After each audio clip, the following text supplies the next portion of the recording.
Kalau Naila masih degil, tak nak kahwin dengan Syed Ryan, Papa anggap Papa tak ada anak bernama Naila. Balik-balik sayang. Bodoh ke budak ni?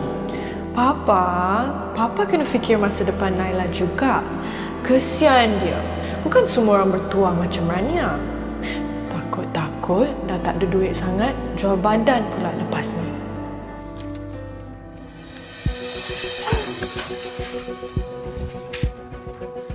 Buta ke? Ya Allah, handsome-nya dia ni.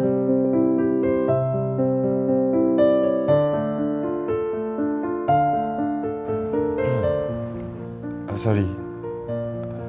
Tak, saya yang jalan tak betul tadi. Saya pun sorry juga buat kerja kat tengah-tengah. Kan, saya yang salah jalan dia patutnya jalan situ. Tapi saya tak tahu macam mana saya. Sorry Tak, saya pun sama juga. Saya patut buat kerja dekat office kan. Saya buat kat sini pula. Kau kan, saya yang salah. Saya yang langgar awak tadi. Saya minta maaf sangat-sangat. Sebab... Okey. Kalau macam tu, saya salah, awak pun salah. Kalau tak tahulah dia nak kita nak ulang benda ni sampai bila kan. Awak perli saya ke? Tak, gurau je. Okey, Ram. Mana ni? Kejap aku tak nampak ni, Sepah. Alamak.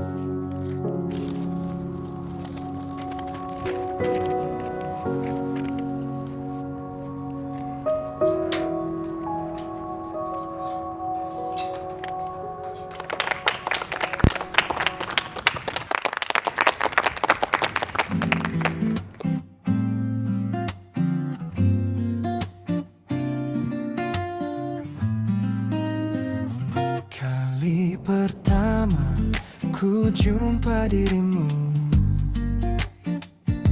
berdebar seluruh hatiku. Saat ku melihat kamu, aku coba mendekatimu, dan kau pula tersenyum malu. Takkan ku lupa saat itu terhenti waktu.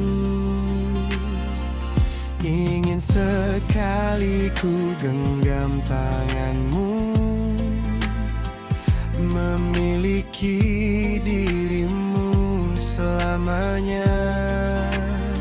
Langkah demi langkah aku mengejarmu, terus menuju ke dalam hatimu. Ku tahu kau cintaku dan juga inginkanku, karena kau selalu merindukan aku.